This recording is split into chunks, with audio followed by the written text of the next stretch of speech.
to the tomb. Now we know what they were going to do. They had spent the day before putting the spices together, preparing them in order to anoint Jesus' body. This is something that would be fairly common in Jesus' day. So we know what exactly it was the women went to do.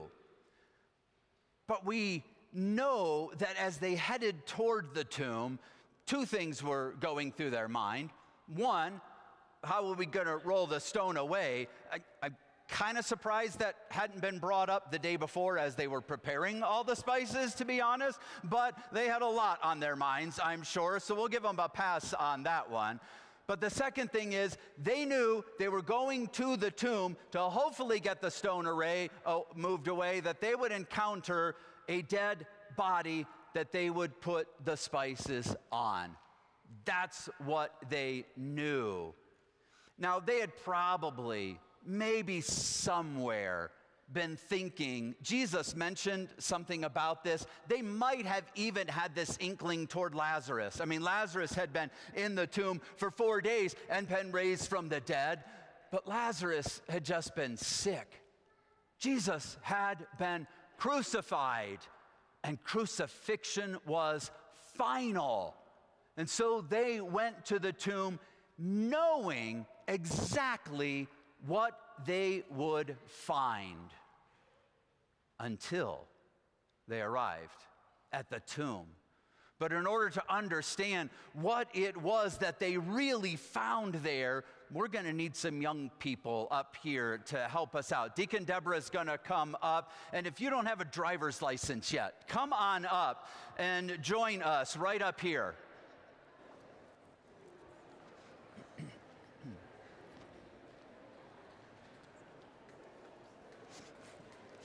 Good morning. Come on up. Come on up. Get and if close. You're in the Great Hall, just listen in, or unless you want to run over here real quick, you can. Come on in so I can see you really close. Good morning. Hi, friends. How are we? Happy Easter. Happy Easter. Thank you. Have any of you looked for any Easter eggs today? Will some of you do it later on today? Okay, I have some Easter eggs here. I have 3 Easter eggs. Should we see what are inside them? Okay, let's see. Oh, I always like to shake them. Do you hear anything in there? Okay, what do you think it is? Maybe jelly beans? That would be good. Chocolate, dark chocolate. Ooh, that's good, right? Okay. Ooh. What do you think of this one? Do you think this is something special? Why do you think it's something special? Because it's gold? Okay, let's see. Sometimes looks are deceiving, aren't they? Oh, what do I have? What do I have in here? Stickers. There's a cross and a bunny. Sticker cross. Okay. So was it as exciting as you thought it was going to be in the gold egg? Not so much, was it? Okay, one more. Let's shake this one. Do you hear anything in that? Do you hear anything? No? Okay, let's open it. You ready? Okay. Oh. What's in here? Nothing. Would you be sad or disappointed if you opened an egg and there was nothing inside of it? Yes, most of us would be a little sad. But what if this was the best gift ever, and not the shiny gold egg, but the empty egg? Because this is the best message of Easter, the very best message, because Easter is all about the empty tomb. Easter is all about the empty tomb. Jesus was killed, he was crucified, he died, and they went to look for him. The ladies went to the tomb, and did they find Jesus? No, the tomb was empty. So this egg, this empty egg, is the very best news we could ever hope to receive, not the shiny, shiny egg, because God works unexpectedly. Now, you're going to help me out. Through the rest of the sermon, you're here, or if you go back to the Great Hall to sit with your family, I'm going to be asking several times through the sermon, or I'm going to say something like, you get the, and you're going to shout back at me, empty tomb, all right? So we're going to practice once. I'm going to be talking, I'm going to say, you know what you get? You get the Empty tomb. Awesome, Good just like that, so job. everybody can hear you. That is the gift that we have today. So you can head back to your seats, or you're heading back to the Great Hall, and Thank be you, ready friends. to shout that out to me, okay?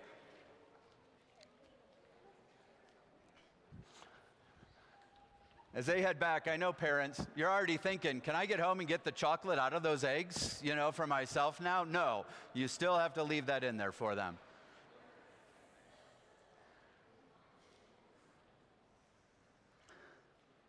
So as we know what the women went to do, we know what they now encountered at the tomb, that it was empty.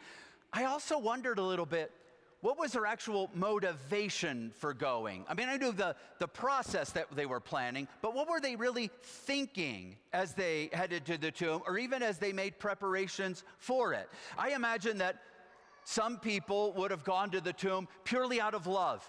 And then the incredible love they would have for Jesus would want them to be there, and that's why they would want to go. Probably others just went out of ritual.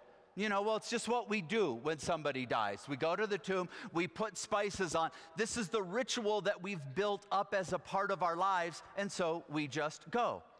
Some of them might have gone just purely out of obligation. It's what we have to do. It's not something we really enjoy doing. If you gave me an option, I would take it if I could, but I know this is really an obligation that I just have to fulfill at this time. And some people might have even gone out of peer pressure. Two of the women might have said, hey, we're going to the tomb right away after the Sabbath. And the third was going, oh, I don't want to go. Oh, come on, you have to go. No, I really don't want to. You have to go with us. And though they give in to peer pressure and they show up at the tomb. Here's the thing, regardless of their motivation as to why they went on that Sunday morning. Kids, are you ready? I'm about to ask you. So I want you to be ready to answer me. All right, so here we go. So regardless of their motivation, when they arrived at the tomb, they got the empty tomb. Right, it didn't matter why they went. That was the gift they received. And so it started making me wonder a little bit. Why are all of you here? Why are you here on this Sunday morning, on this Easter day? I'm guessing that some of you are here out of love. It is the incredible love that you have for Jesus. There is nothing that could have kept you away from being able to be here in a space of worship on this Easter Sunday. Some of you might just be here out of ritual. It's a Sunday morning. I was coming anyway, and it just happened to be Easter. But I would have been here whether it was the 7th Sunday in Pentecost or whether it was Easter Sunday. It doesn't matter. It's a part of my ritual. Some of you might be here out of obligation because you weren't really given a choice. You know that when grandma's in town, we go to church, and we all pretend like we go to church every Sunday, and everybody knows we don't, but at least we live out the obligation on Easter, and we're all okay with that. And some of you might be here just out of peer pressure. I just finally caved to my friends and decided I would be here. Well, here's the news from God for you. I don't think God cares what motivated you to be here this morning. No matter why you are here, you get the empty tomb, because this is God's gift for the world, and that's what God wants you to know. God is just delighted that you are in the presence of the community of God's people to experience the empty tomb. And it does not matter what brings us here. What matters is what God does once we're here. This encounter that we're able to have. And I'm sure for some of you, you've maybe experienced 9 Easters or 5 Easters, and some of you have probably experienced 95 Easters, and you're still here today because there's something still about this story that compels us to encounter it in a new way.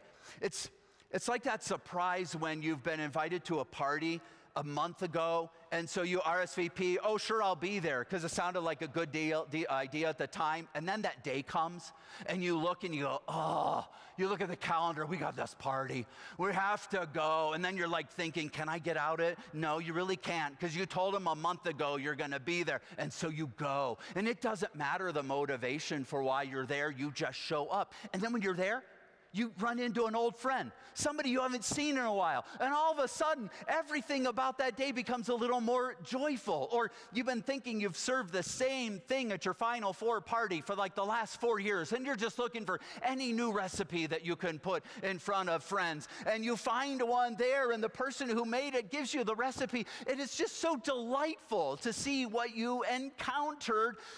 That can be Easter for you. Whatever it is that brings you here, know how delighted the people of God are to be together, and know that that encounter can bring something special to your life. Because no matter what it is that brings you to worship on an Easter morning, you get the empty tomb. Because this gift is going nowhere.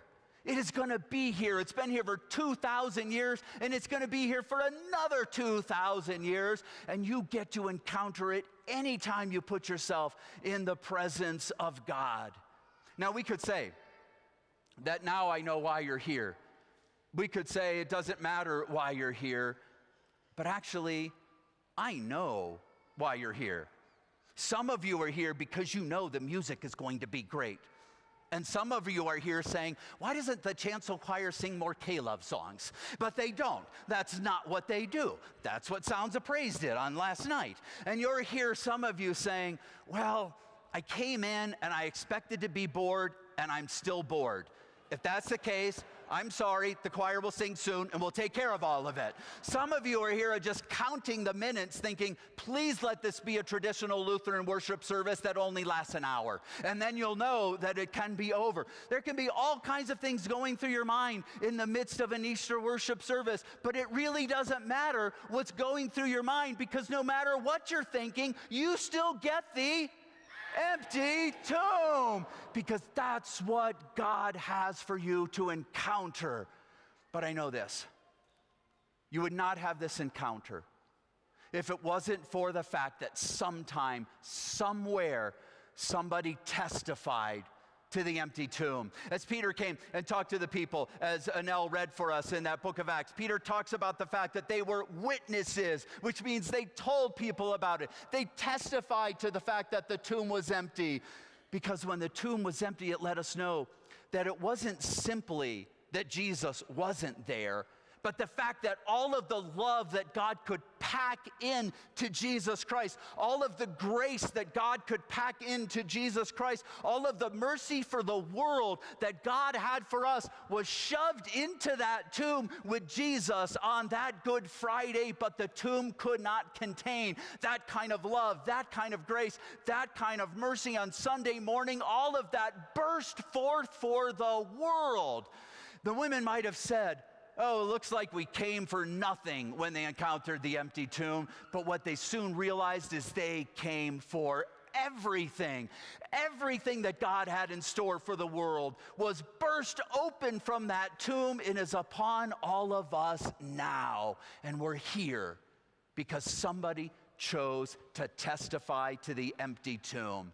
Now, when we read Mark's gospel, we think, well, no, that didn't happen. The very end, it said, the women fled from the tomb, for terror and amazement had seized them, and they said nothing to anyone.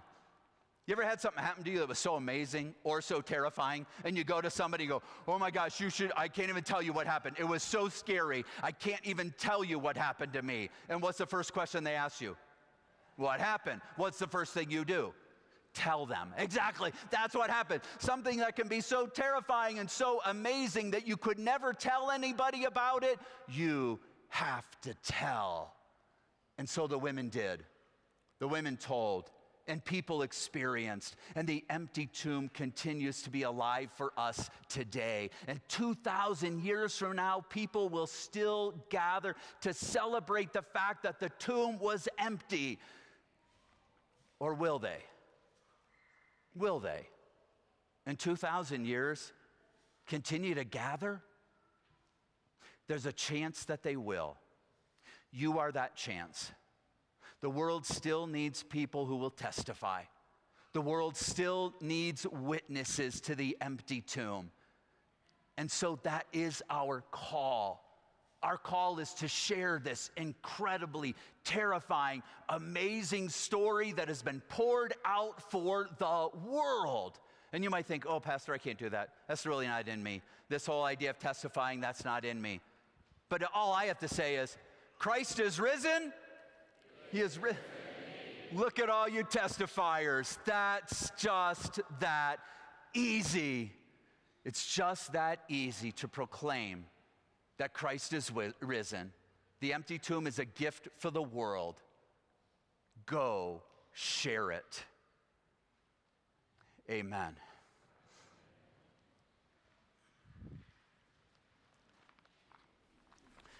We join in